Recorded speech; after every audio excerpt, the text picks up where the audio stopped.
right, guys, welcome to a brand new episode of SideQuest Podcast. Listen in and level up. I have a great episode for you today, but first, as always, let's get through the show notes. If you're not following the Facebook page, head over to Facebook, type SideQuest Fitness into the search bar, and like the page. There, you're going to get updates on podcast episodes, articles when they get posted, and you're going to get a brand new taco recipe every Tuesday for taco camp. Plus lots of other shenanigans and nerd talk throughout the week, so make sure you head over to Facebook. You can follow me on Instagram. My handle is SideQuestFM. If you want to see some cool videos and random stuff on Instagram as well, you can follow me on Instagram, same handle, SideQuestFM, or follow me on Snapchat, SideQuestFit. Follow me there. Send me your questions. I want to get all the questions from you, help you as much as I can on your fitness journey or your journey in life, whatever it may be. But head over to Snapchat, SideQuestFit.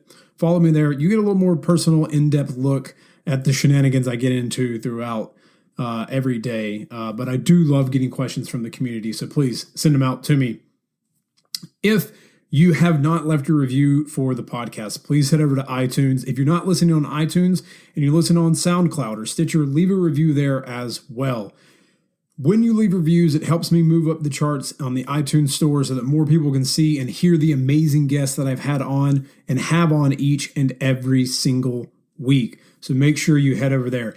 And don't forget, if you haven't picked up your copy of the 7 Principles of Fat Loss, head over to sidequestfitness.com/7 principles, and you can pick up your copy of the 7 Principles of Fat Loss. These are the same 7 principles I follow each and every day and teach my clients to help them shred away more body fat, unlock heroic strength, and just look better naked. So if you want to unlock strength or just look better naked in the mirror, head over again, grab those 7 principles of fat loss, and start following those today.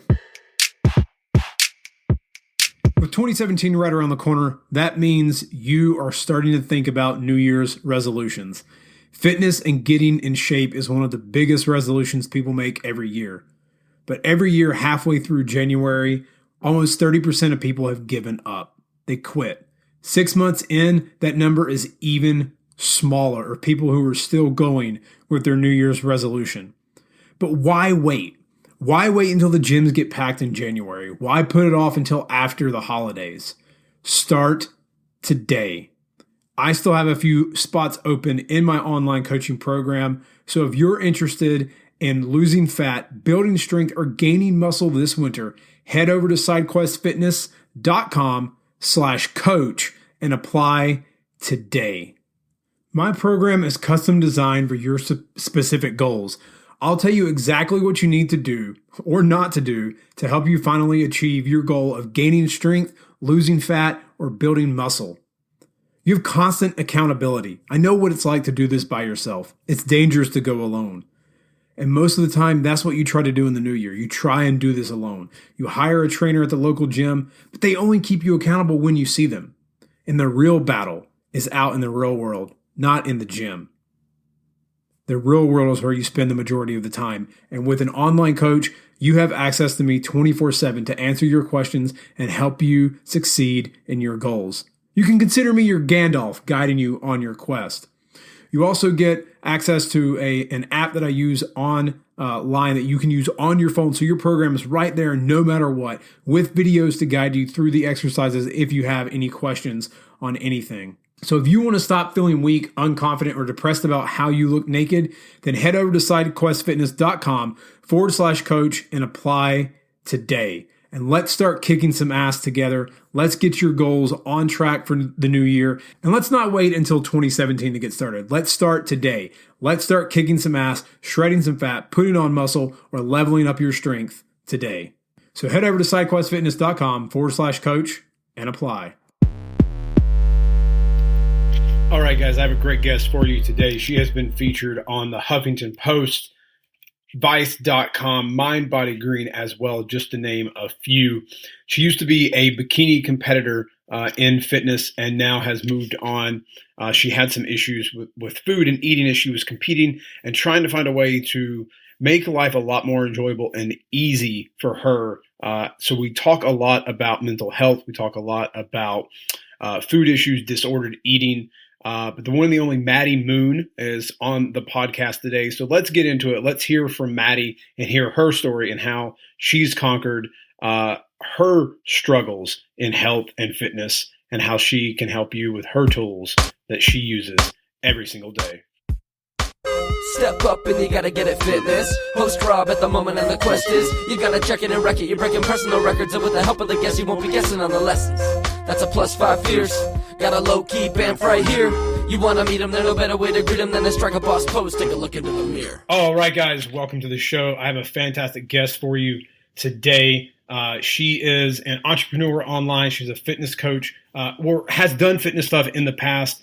But she's doing a lot more life coaching these days, retreats, books, and she's got an excellent podcast that my wife got into and turned me on to. And I've enjoyed listening to the guests that she's had on and getting into the universe of sort of body positivity that my wife has gotten into, and sort of that realm of fitness that being the giant, sort of bro weightlifter that I am, I don't know a lot of places in the fitness world besides just what I'm accustomed to. So I'm branching out and trying to learn a lot of things as my wife goes through her own hero's journey herself. But my guest has been featured on the Huffington Post, Teen Vogue, the Daily Mail, Vice, and ABC News Nightline. You can read all of her stuff over at maddymoon.com and Mind Body Musings as well. So that's her podcast, but I want to welcome to the show Maddy Moon. Maddy, welcome to the show. Hey, thanks so much for having me. It's such a treat, and I'm super excited to just be able to have this conversation with you and share a little bit about my background and all my experience in this similar industry that we've both been in. Yeah, it's like I said, I'm as I sort of branch out and find more people, because I'm a big storyteller. I believe in storytelling, and I think there's a lot of interesting stories of people out there beyond just for me and other people that I know, my other friends, who it was like, oh, well, I just decided one day I wanted to look like a superhero that I was reading about, or I got tired of being the lame emo kid who never got girls and started lifting weights. And then my life turned around. So there's a whole different, there's a lot more stories out there besides just that. So that's what I really try to dig into. And you have a very interesting story because you were a figure competitor. You were a bikini competitor. And you struggled with perfectionism, and that's something that, I admit I struggle with as well. But I wanted to get you on to sort of talk about your story. So what got you into the world of doing that? And then if you can tell the audience a little in this sort of TLDR version of what brought you to where you are now in the sort of body positivity and not chasing perfectionism movement. Sure. Well, it goes back to when I was quite a bit younger. I'll try to make a super long story as short as I can. But whenever I was young, I started to realize that there was definitely a correlation between the way women were treated and the way they looked. And I would watch shows that just really glamorized and glorified thinness and, just like most other women, and girls, I should say, I really... that message started to really seep into my head, and I began to get very obsessive over my food, and I would go to the gym and burn a certain amount of calories and then try to eat less. And it became a game for me, a very disordered game of how much weight can I try to lose this week? How perfect can I try to look? And I was raised in a very healthy, happy family, but of course with that came a lot of pressure that I think I put on myself to be a perfectionist because my family did have high standards of me. And I'm just born with that perfectionist mentality. And I started to have OCD type behaviors. I was never clinically diagnosed with that, but very odd behaviors that were very rigid. And soon enough, my rigidness was fed into my food pattern. A strict vegan, a strict vegetarian. Then eventually I went to bodybuilding when I couldn't get that need to be super strict fed enough in those other areas. And leading up to the bodybuilding, I also had developed some other forms of disordered eating. I was never classified as having an eating disorder, but I did go through what I would consider to be spurts of anorexia and spurts of bulimia. And then whenever I started bodybuilding, I developed something called orthorexia, which is an obsession with healthy eating. And I would have close to what one would consider to be a panic attack almost, just being so obsessive and rigid. And when I did this fitness competition, it wasn't just, oh, this would be cool. I want to get on the stage and accomplish something I didn't think I could. For me, it was more like, this is my destiny. If I do not win this, then I am a failure. If these people do not tell me I'm enough, then I am weak. And then I am this and that. And I had all this masculine energy that I felt like was controlling me. Since I had these very rigid tendencies as a child, it definitely manifested into some very masculine qualities as a 20-something-year-old. And when I say that, I don't mean I had big muscles. I mean more along the lines of I wanted to be seen as a very hard-headed person, that nothing got in my way, and strict and determined and like total meatheady. Like that was what I wanted to be like. And I wanted to be seen that way, which is totally ironic because I was super, super, super, super thin and unhealthy. I had lost my period in the pursuit of this perfection. I got down to a very unhealthy amount of body fat and it still was not enough. I still did not like my body. I was embarrassed, ashamed, just for about everything. And I can't even really put into words and explain how disordered this whole fitness obsession was for me. And it was just never enough. It was never enough because what I was going for was not health. I was going for perfection and for society standards of beauty and what it means to be a, quote, fit chick. So I went down this path for a couple years of dieting and two-a-day workouts and being super rigid about everything until my second show when I was like, what am I doing to myself? I don't know what it was necessarily. I think it just caught up to me. I found myself exhausted and I didn't get first place. I mean, what? For me, I was like, how did I not get first place? And I still was ranked well, but for me, of course, it wasn't enough. And the truth is, even if I got first place, it never would have been enough.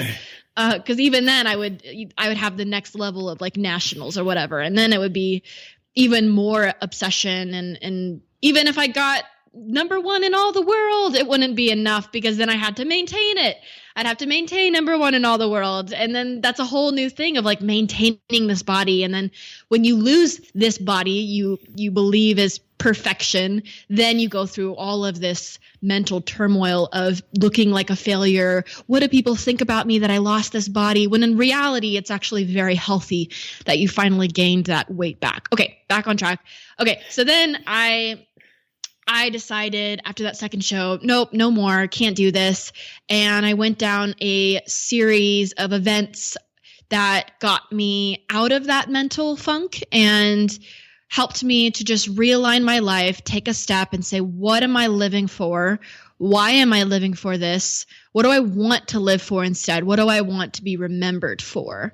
And that led me to moving, getting a dog, stopping my fitness business, stopping fitness for a while, which actually means beginning to be fit because I was starting to get healthy the minute I let go of these two-a-day workouts and these obsessive diet plans. That's when I got my period back. That's when I had better sleep.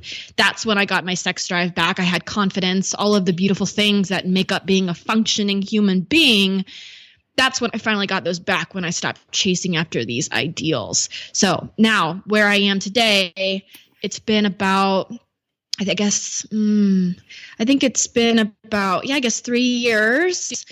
3 years. And I built the business off of being a body image coach and a disordered eating coach and helping women to get through these obsessions similar to what I went through. But now I am a motivational speaker and I don't so much talk about the body image part of my story, but let's be real, the underlying reasons why so many people have body image issues and food issues is because they have a drive for perfection and they have anxiety and they have relationship issues and they have all these bigger things.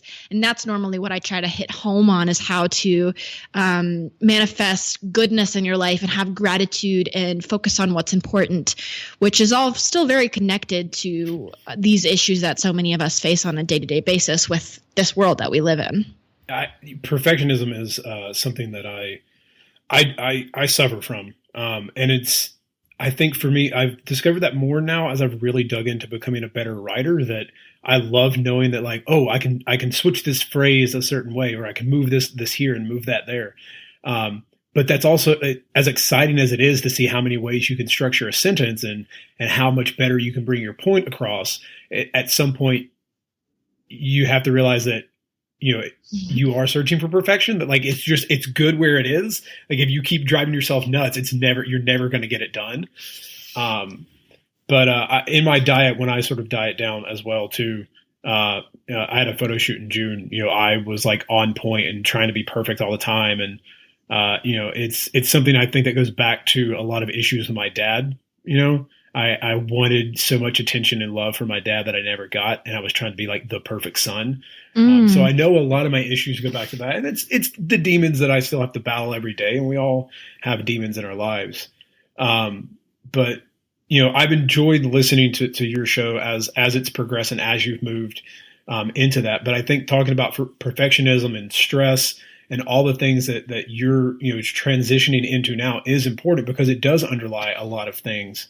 Like I said, my wife is doing intuitive eating now and has gotten into that universe. And, she's had some issues where she's felt like she hasn't been perfect. And I'm like, well, you don't have to be perfect. Even with my clients, I teach, like, perfection is like, you're not going to be perfect. There is no perfect balance. You're always going to be on one end or the other. Just try and be consistent. And that's what matters is long-term. Like, that's the big key. But I had a question that popped up as I was reading some of your stuff, and you talk a lot about failure and perfectionism. Failure sort of has a negative connotation, and you hear that word and you immediately think, I suck, I'm awful, and you start putting yourself down. But for some people, they get really inspired by failure. So how do you, or how can you get over the negative connotation of the word failure? Mm-hmm. Good question. Well, first of all, I have come to a point now where I completely understand that failure is a made up thing. That's just how you see something. It's just how you see something. So if something didn't come to fruition, or it didn't like create the amount of money you thought, or you didn't get as many people signed up for a program, or you didn't make number one, or whatever it may be, that's strictly based off of comparison. You're comparing what you thought to what is, and then you label it with failure. And the way that I see things is more is that, this word failure is actually a stepping stone to learning something new. It's just that, okay, I didn't really make as much money as I wanted to creating this program in this course. It doesn't mean it's a failure. It means it doesn't resonate with my tribe. So for me, and I'll be more specific, I recently actually did something. I came out with a course that I had spent tons of time creating and money. And I was so excited about this thing. I made this sales page. Being my, perfectionist mentality, I reworded all these different things and I tried to make it just as great as possible. And I was so excited and I launched it and I was like, yes. But then the first week I had like 3 people sign up and I was like, okay, wow. What did I do what did I do wrong? How is this like this? And instead of beating myself up, I consistently thought about good thoughts. Okay, I can't wait to get 30 more people in it. It's going to be amazing. Like focusing on all the good, what I wanted to happen, not what I didn't want to happen. Because whatever you focus on, that is what you're going to bring about. So I ended up getting more people in it. But then I realized after a few months, it didn't bring me joy. I really didn't enjoy doing it. And for whatever reason, I narrowed it down to me not wanting to promote something constantly because this was a membership site. So it requires you to promote it every single day pretty much. And my style is more of promoting something and then having a close date where you don't have to promote it anymore. You're done. You can just focus on content and creation.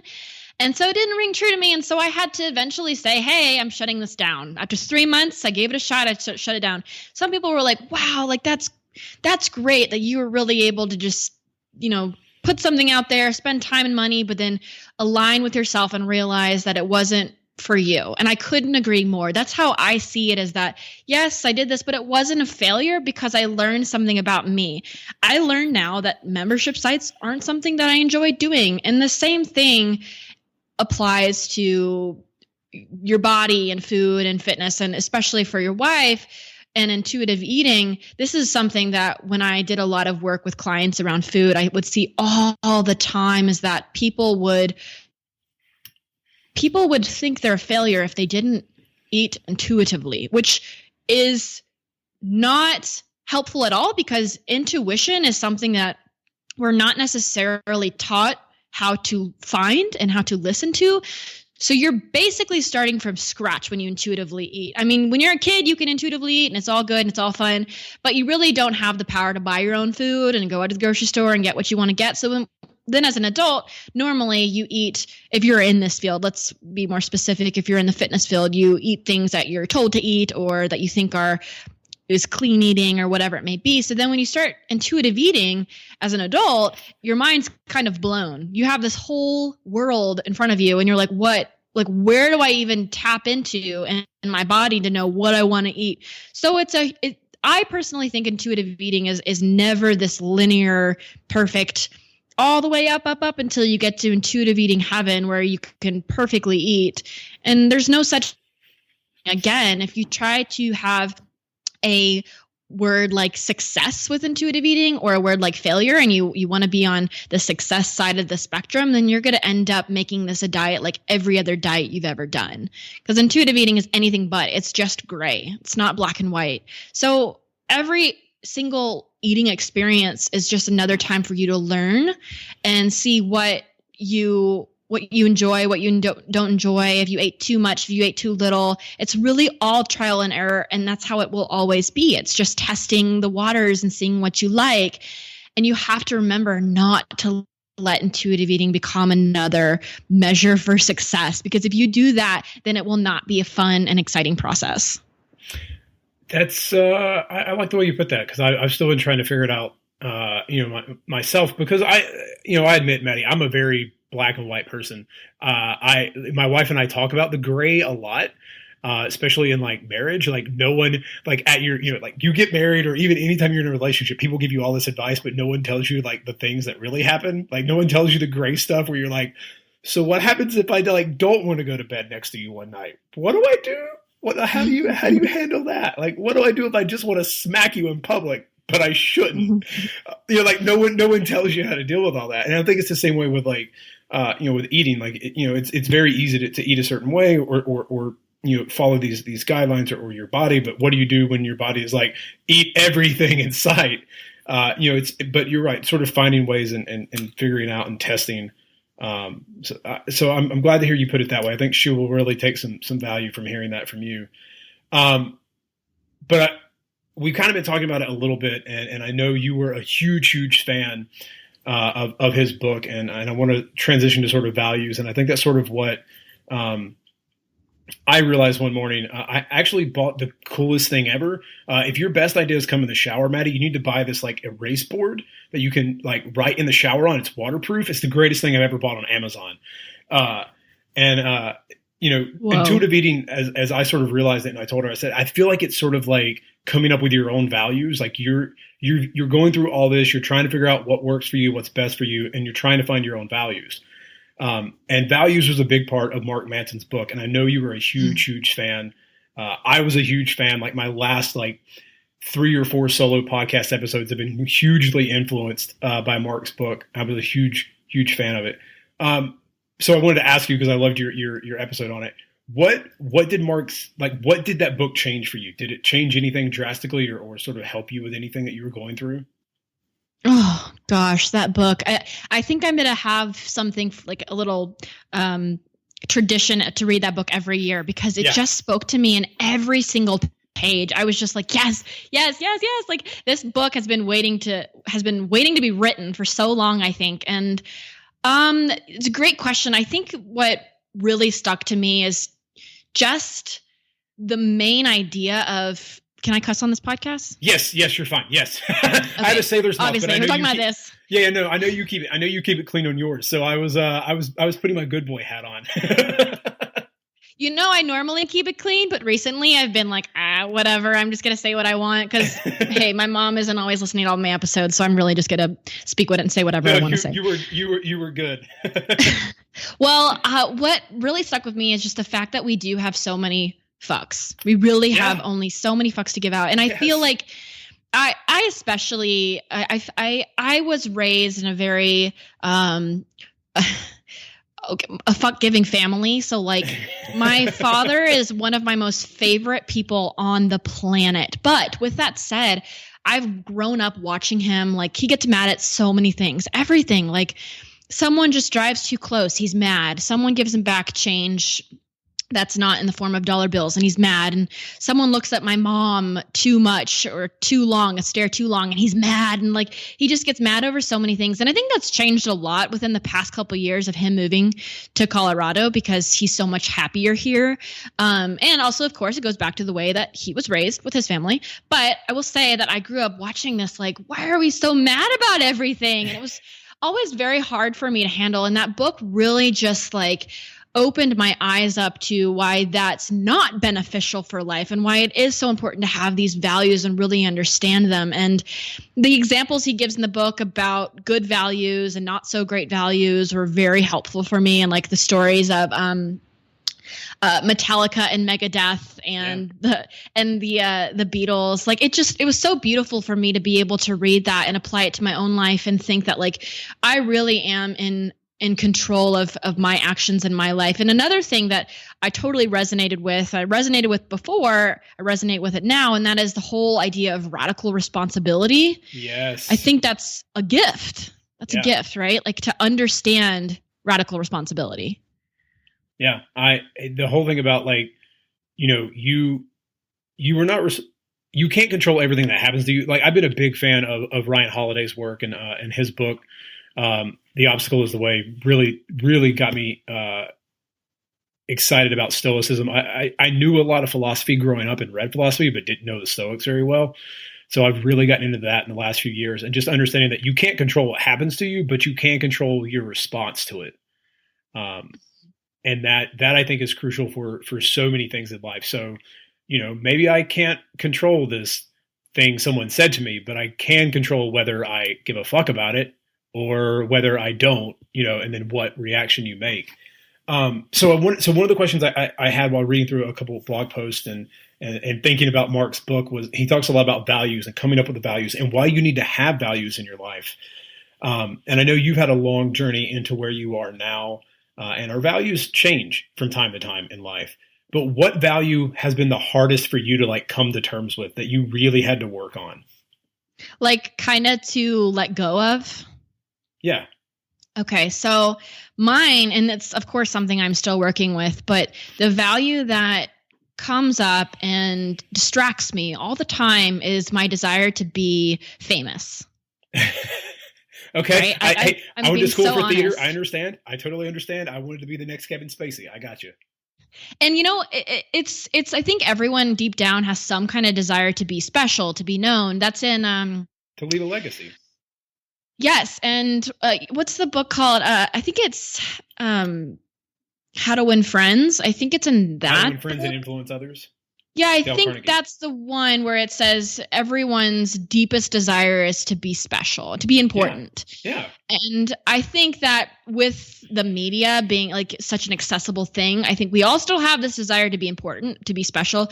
But for many people, since anyone can virtually be a sensation with the power of social media, that's become a thing a lot of people want. And so for me, I've always, since I was a little girl, wanted to be known. I wanted to be a famous author for writing fiction books as a child, which is still a dream. I still want to do that someday. But then I wanted to become a famous fitness model. And then I wanted to become a famous coach and a famous podcaster. And now I have some sense of being known because I've been doing this. But it's almost the same thing with my desire to like be thin. It's like never enough. And so my terrible, terrible, terrible value is to be known across the world. That is not for me a good value, and it will never lead to me being satisfied. It will never lead to being enough. It will never bring me any sense of joy.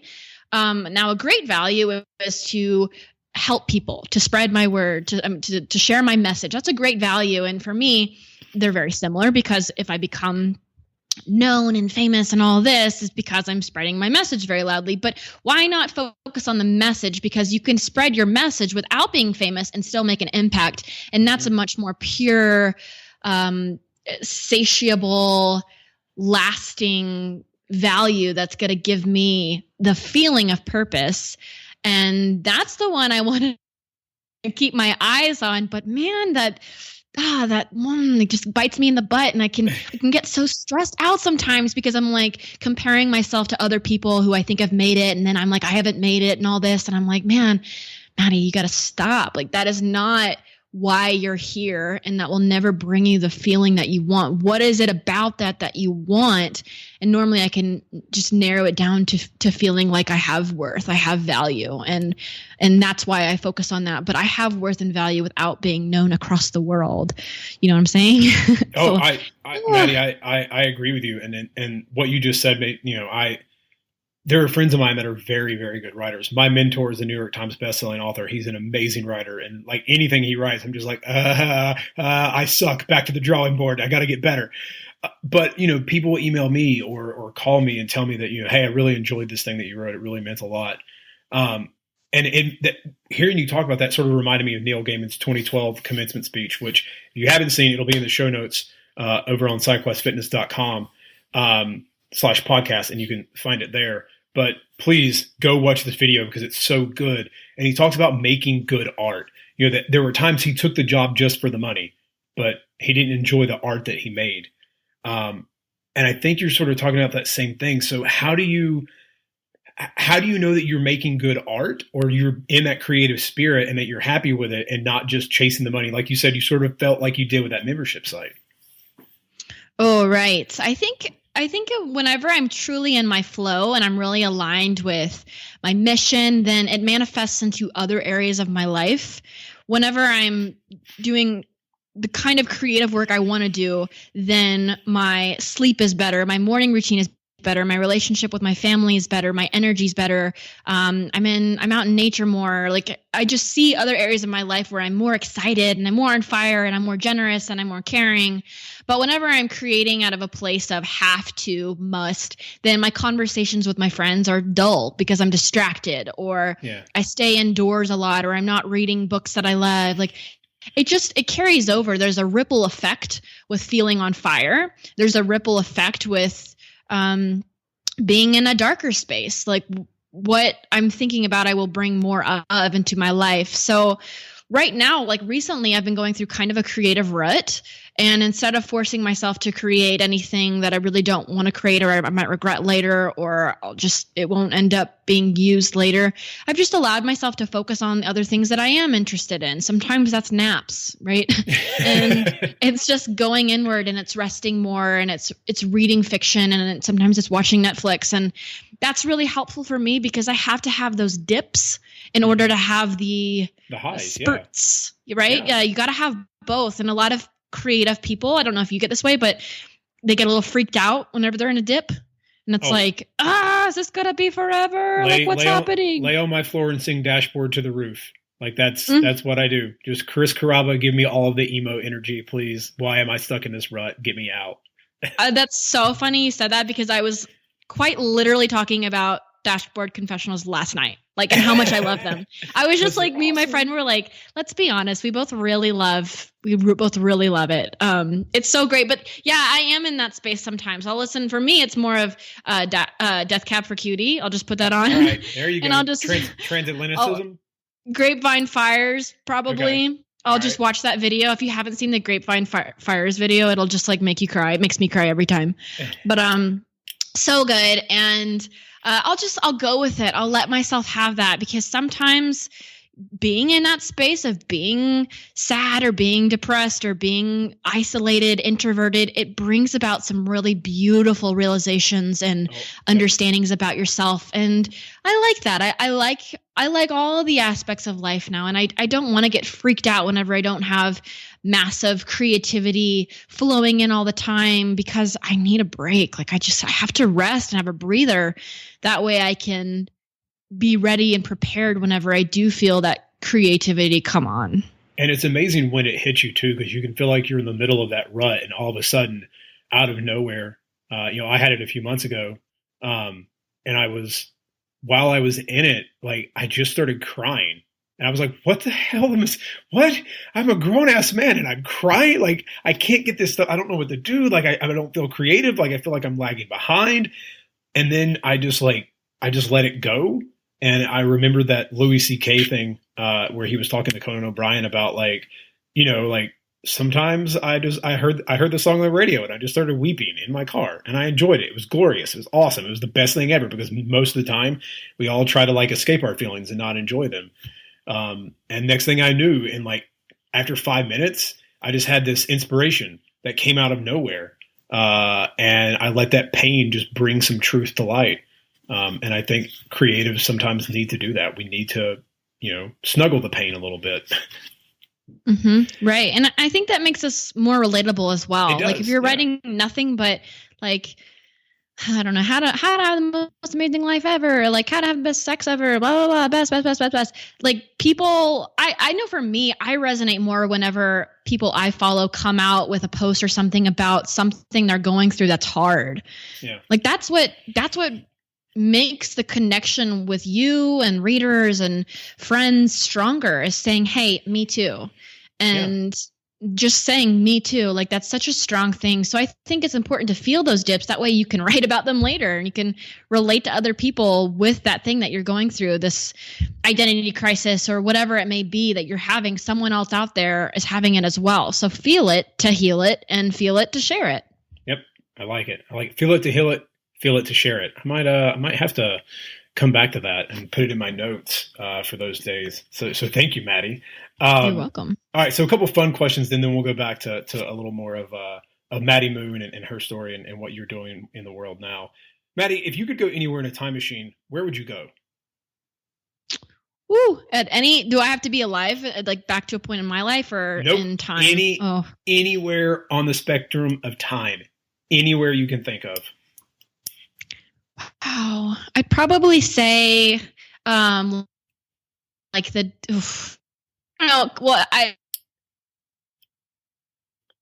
such a hard question. I'd probably say the 20s and 30s, but like I would be one of the people that like wear the flapper dresses and then goes to all the like Great Gatsby kind of era. Like I would be included with that, and I wouldn't be suffering on the streets from the Great Depression. I know that sounds terrible, but I probably wouldn't want to be there. I got you. It was a great time. I mean, men had great tuxes and suits, and women had beautiful dresses, and the Great Gatsby. I though it's not like one of my favorite books of all time, really only because my like English teacher in high school, that was like her thesis book. So like she broke it down to like every single like allegory and metaphor that she could, and I was like, but maybe he's staring at a green light because there's just a green light. Maybe it's not the American dream. Why does it have to be something? Can't it just be a pretty picture? I honestly didn't even like the book. And I feel very like why don't I like it? I was an English major. Like reading books was my thing. I'm supposed to understand all that, but I never really resonated with it. Yeah. I think I loved the creative energy at that time, and just people who were classy, and the parties, maybe not so classy all the time, but it looked really fun, and dancing. And it just seemed like a really blast of a time. Like it just sounded very, very fun. I don't know. All right, Maddy, if you could go to any store in the world and max out your credit card, what store would you max your credit card out at? Oh, online. Amazon is fine as well. Probably Barnes and Noble. Okay. I would buy every book on every shelf probably. Like I can spend so much money there just buying all the books. So I'd probably say that. Yeah, definitely. All right. What's the last new thing you tried? The last new thing I tried.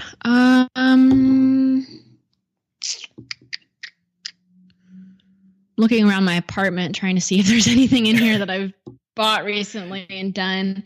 I bought this animal spirit deck card, and you do like readings with the cards, which is normally not I've never done that before, but I thought it'd be kind of fun and interesting. And there's a Instagram account called The Wild Unknown, and she makes these beautiful, beautiful cards. And I really wanted them because I always thought it was very fun and interesting of the whole thing. And so I bought those cards, and in the morning I'll shuffle it and I'll pull a card. And then in the book, it tells you like what this spirit animal is like and what the message is for you today. And it's really, really insightful. And it was ridiculous the first time I did it because it hit home so much of what I was going through and like what the advice was for me. And I kept seeing all these same themes pop up with all the cards that I pulled. So I would say that I would check out those cards if anyone's interested in something like that. All right. So last little fun one. I guess it's a little deeper, if you will. If you could write a note to your younger self, what would you say in only 2 words? Chill out. That is like the second quickest anyone has ever answered that question. I think it's because like that, it's just so easy to me. It's just like, it's not easy for me to do. It's easy for me to remember that nothing about my life was like chilled. It was just like, do this, do that, move, be someone, be important, don't be insecure, know everything, understand everything, be a grown up, like chill the heck out, like just calm down. So that probably. All right. I like it. Chill out. As you said that, for some reason, because my wife, when I'm sometimes not being chill, she likes to recite Avril Lavigne's Complicated to me. So she'll be like, chill out. What are you yelling for? And I'm like, don't. And I can't help it but laugh. So like anything that comes up, it makes me laugh a little bit. Yeah. That's hilarious. That is so funny. I might have to start doing that to people who are not chilling out. Her dream was to go to an audition, and she never did it because she was like, well, I want to get the job. She was like, I want to do it as an audition piece and just like go in and like deliver Avril Lavigne's Complicated as a monologue. And I was like, I'd probably call you back if you did that, but oh my gosh. She should. That would be amazing. I think she just should do that and record it and then put it on YouTube because I feel like that would be pretty popular. I have a feeling it would be too. She hasn't jumped into the YouTube thing yet. She's been messing with Instagram and just dancing around on Instagram, and like woke up the other morning. She was like, oh my God, I had like 60 followers overnight. I'm like, you're Instagram famous. Teach me your ways, Yoda. That's amazing. Good for her. That's awesome. Yeah. So one thing I wanted to talk about a little bit more, because I know you talk a lot about, perfection and rejection and things, but for a lot of people, we do tend to suffer from perfection, and perfectionism. So for someone who may be thinking, well, I'm not a perfectionist. I have high standards and I like these things. What's the dark side of perfection that maybe some people don't know about that you sort of discover that might actually help some people listening? Oh man, the word I would sum it up with is obsession. And anytime you're obsessing over something, you're taking away time from something else.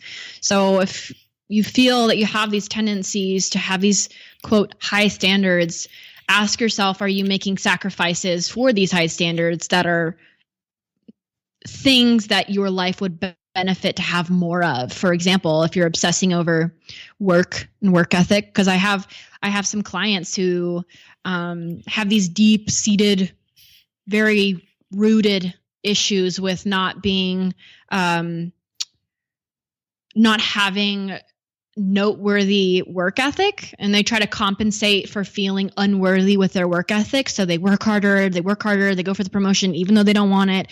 They're constantly trying to tackle every single project, never asking for help. And for me, that's perfectionism, and that's also obsession. And so, of course, this obsession is manifesting issues in other areas of their life, such as with the relationship with their husband or their children, or just themselves, like lacking self-love because they never allow themselves to say, chill out. You're fine. You're doing okay. So the dark side would be losing human connection, which is why we're here, right? Like we're here on this earth to have human connection, to relate to others. And also, if I could give like an anecdote for this, or some advice, it would be to gain perspective of, and what I mean by that is know how small we are, how tiny, tiny, tiny we are, and how brief of time we have on this planet. And I do that by looking at the universe and reading things about like our universe and the planets. Like I just watched something the other day, or I guess I looked at something, this incredible, just these images of galaxies far away and how many stars are in each galaxy. And it blew my mind to read this specific like it was like a photo story or something, but man, like we are so tiny and small. And so when you gain perspective in that regard and you realize how tiny you are, your problems don't really seem like big problems. And I know I'm not saying don't give credit where credit's due or don't feel like you have a right to have problems, because we all do, but gain perspective so that you don't get too obsessive or over dramatic about these little things that are going on in your life, and make sure that you're focusing on what really is important in life, which to me is always going to be the human connection. So how did you gain perspective, and what are some ways that people can sort of gain perspective? Because I'm sure people hear that and go, well, okay, my perspective is I'm freaking the hell out right now because that's just what I'm used to doing. So how do they, as Mark Manson would say, how do they figure out the perspective for the fucks they need to give? Well, one of the things that Mark does talk about that I really love is understanding your own mortality. Yes. And I go too far with this sometimes, and it's almost a problem where I contemplate my mortality way more than the average person. I think about it daily. So it's actually something I'm trying to pull back on because it's distracting me negatively. And I'm like contemplating my friends and family's deaths, and it's like freaking me out, and I'm so scared of that happening. So I'm pulling back a little. Not even people who don't even think about that.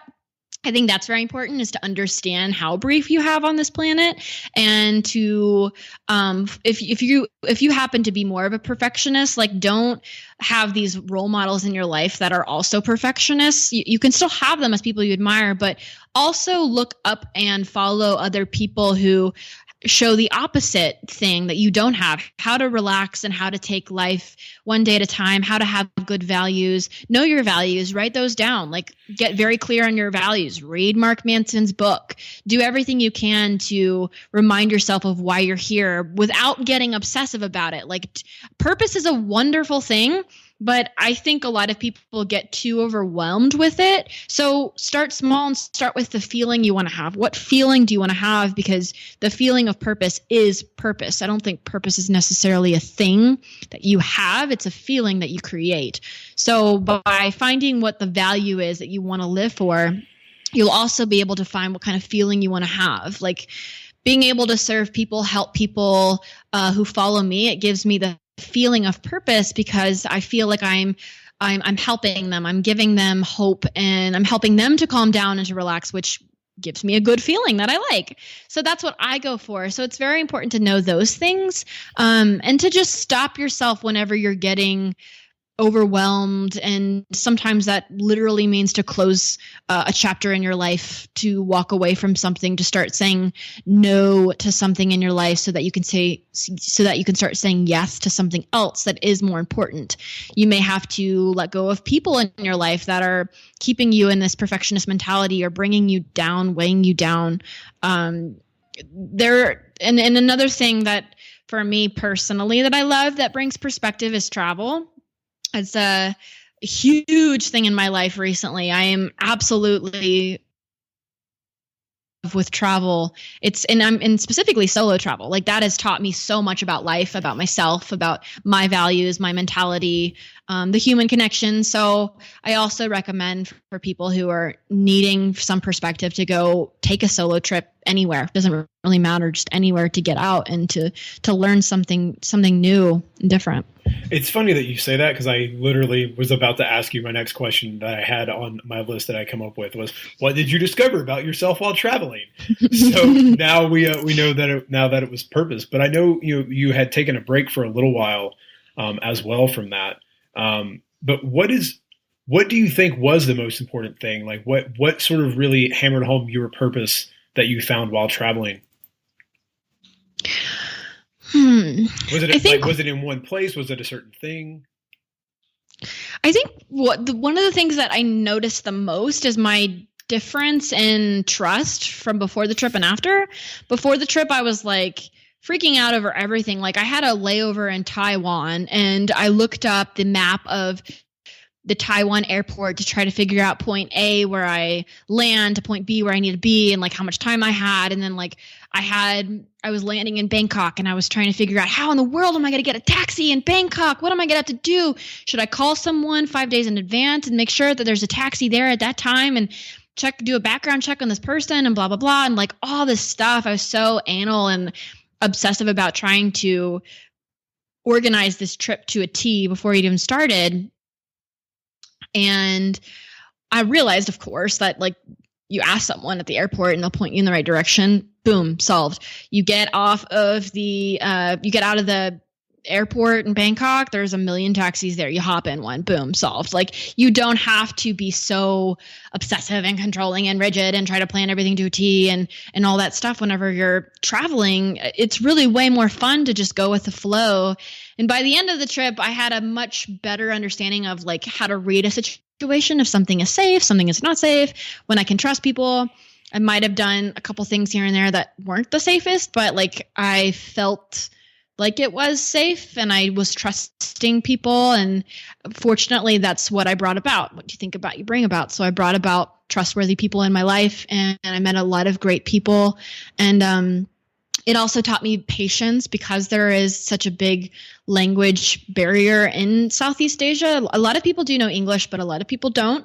And it's interesting because I found in where I stayed in Chiang Mai, Thailand, a lot of people would kind of like run away whenever they got so nervous when you're asking something in English, they kind of panic and they just run in the other direction. So a lot of times I'd have to be okay with like either not ever getting the answer to my very simple question or having to ask multiple times in multiple different ways to get like the answer to whatever I'm asking patiently. And also when I was traveling there in Asia, there's a big lack in systems. Like if this disaster happens, this is what we do. Like America has all these systems. If there is a tornado, this is what we do. If there's a flood, this is what we do. Like anything, like this is what we do. And there's no systems for a lot of things. It's like not organized. And for being an organizational junkie, I had to learn to be okay with that and not care and go with the flow. And like even talking about this is making me just miss that trip because it's kind of different when you come back here, but I learned those things and I have been able to carry them over here. It takes a lot more effort because that's not really the way the rest of America, or at least where I am, is like that. But valuable lessons there for me to have learned. All right. So I know you're in Colorado, and I got to ask because every time we visited, my wife lived there for a little while. She worked at a dinner theater up in Fort Collins for like 4 months. And I flew out a few years ago, and then we drove through Colorado down to the Grand Canyon. And Colorado has everything except an ocean. If they had an ocean, you would have every geographic area you would want on Earth. Could you give people one reason why Colorado is the most perfect place in the U.S. to move to? Oh, one reason. Ooh. Besides, obviously, like if you're a stoner, we know why you want to move there. All right, oh, stoners, right. Chill out. Oh man, I would have to say vibrancy. It's just a very vibrant place. Like I live in Boulder and the colors are vibrant with the fall, the snow, the summer, everything is vibrant. Like the attitudes of people are vibrant, like the energy, everyone has good energy. There's balance. People know how to have balance. There are all these people who like, it's just like a way of life here to go hiking and then follow it up with a beer at a microbrewery and just kick back and enjoy yourself. Like people work hard because especially in Boulder, like it's just a lot of innovative people, entrepreneurs, people working very hard, but also know how to enjoy themselves, enjoy the finer things. Everyone's so friendly. I'm giving you a million reasons, sorry, but to sum it up, okay, I would just say vibrancy, like everything within the people and the town. All right. There was a slight second reason for that. We have basically Colorado is the place that we keep like going, be like, well, we could just move to Colorado. I mean, we could just go to Colorado. So I'm sure my wife is listening to this. Colorado. There, you heard it. She gave us enough reasons. We should just do it. I did actually get an awesome fake leather. I wish it was real leather jacket at a Buffalo Exchange in Boulder when I was there for a wedding, we drove from Denver. The wedding was in Denver, but we drove to Boulder one day, and I picked up a pretty baller jacket in Boulder. So, and Boulder's, the downtown is gorgeous. Yes. Is gorgeous. I know that Buffalo Exchange. That's a good one. Yeah. Boulder is amazing. Denver's great too. I've been getting a little bit more interested about spending more time there, because when you come to Boulder, you kind of stay in a Boulder bubble. You forget that there's, and it's real. It's very real. Like, I think the world is one way, but it's actually not. Like, I think the world is like, everyone is liberal and peace and loving and like accepting of everything and chilled and laid back and like no worries. But like, there's a lot of like stuff going on outside of Boulder that like I forget, and just I don't watch the news, so I have to ask my parents to like keep me up to date. Yeah, it happens, especially if you're someone who works in the internet and you have your own business and you're a creative. Sometimes you forget that there are other things going on because you're creating, or you're working with clients, or doing this and doing that. You're like, oh, right, there are other things in the world. I'm in my own little bubble. People have their own stuff. So I know that you've talked a lot about in some of your stuff about letting go and chilling out, if you will. But one of the things that I sort of thought about while listening and reading, and I want to know how you figured this out as an entrepreneur and someone who works online as well. But are there times that you feel it is appropriate for you to be really hardcore about your goals and focused? And how do you know when you're going too far and when to pull yourself back? And how do you pull yourself back? Oh, definitely. Yin and yang, there are times where I feel, and I'm to be honest, like, I have the fire underneath my butt most of the time. I'm normally go, go, go, go, go. Like, that is me most all of the time. And I'm constantly like putting together an event or a workshop or attracting new coaching clients or something. That's most of the time where I'm at, and it's great and I love it. But like, my balance is more on a day-to-day basis. Like, I prefer to go hit it hard half the day, and then the rest of the day I don't do that. I relax and I turn it off, and I don't revisit it until the next day. I might get on my computer a little bit and do a little bit of email at night, but for the most part, I have a cutoff-ish time around 3 to 4, where I know after that it's just yoga and music and glass of wine, playing with my dog. Like, that's my balance. So I'm not really one to be go, go, go, like for a couple months from morning to night. I'd rather be like hit it hard steadily most of the time, but on a half day basis, so that I can keep my energy up and I feel ready to go, since I have that relaxation after half of the day. But then there are some periods where I just don't want to have goals, and like, I'm in that right now. I'm really needing a break from goals, because I've had nothing but goals for like the past couple years, and like, this is the first time, and I still do right now. Of course, I have a vision board that I just made. It's on my wall. Like, it's hard for me to turn that off, but I'm consciously aware that I need to take a break. So I'm not really creating all that much right now. I just kind of need some time to rest before the new year starts. But I think it really just boils down to intuition. I think everyone knows, if you just really listen to yourself, when you're feeling like it's time to make shifts happen and when it's time to rest. All right. So good points. It's something I'm still trying to give myself those times. I have rules that I've set for certain things, but it really is like, it's hard for me to tell people that, you go to work from, 8 to 5. I'm on all the time. My brain is constantly like thinking, and looking at things, and I get distracted, and sometimes don't, am not the best husband and most attentive husband, because my brain is, like, my brain is somewhere. I'm like, I think sometimes I'm just on those creative streaks, and I think my wife and I are on the opposites. When I'm not being creative, she is creative, and then when I'm being creative, she's not creative. So it's like we miss each other sort of in those creative spheres. But just trying to find the ways to turn that off and be a little more chill and chill out. So I admit I'm working on that myself. But Maddy, I've enjoyed chatting with you and getting to know you a little bit more. Like I said, I've enjoyed your show and listening to the people that you have brought on and getting a different perspective than what I'm normally used to and what I've read and dug into myself.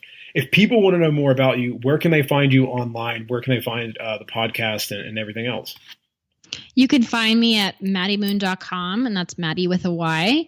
And I have a free 5-part course on there called How to Powerfully Live Your One Life.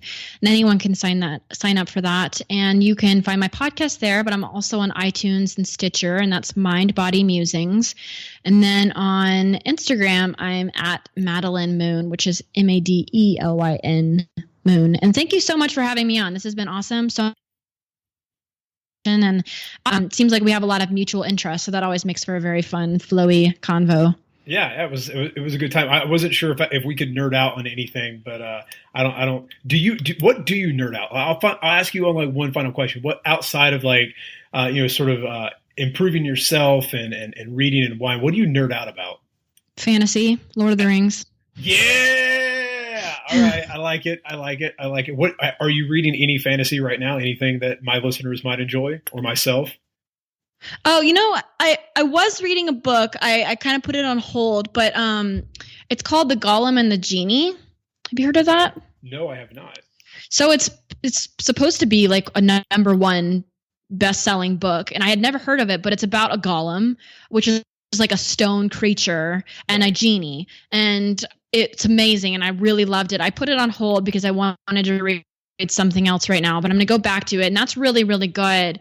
So I definitely recommend people check out that book and see if it's interesting. I think, yeah, it's a big book, but it's going to feed that fantasy need. Most fantasy books tend to be pretty big, which is why for a long time I read the small ones because the big ones scared me. But awesome. Well, Maddy, again, thank you for coming on, guys. Check her out, maddymoon.com. I'll have show links in the show notes as well to everything, sidequestfitness.com/podcast. Scroll down and find Maddy's episode, and you can get all the links to everything we talked about and a link to the book you need to pick up before 2016 ends, or the book you should read first thing in 2017, Mark Manson's The Subtle Art of Not Giving a Fuck. A counterintuitive approach to living a more awesome life, or something like that, is like the subtitle. I just know the beginning because he has the F word in it. But pick that up over there on the show notes. So Maddy, again, thank you so much. Thank you. Step up and you gotta get it fitness. Host Rob at the moment, and the quest is you gotta check it and wreck it. You're breaking personal records, and with the help of the guests, you won't be guessing on the lessons. That's a +5 fears. Got a low-key band right here. You wanna meet them, there's no better way to greet them than to strike a boss pose. Take a look into the mirror.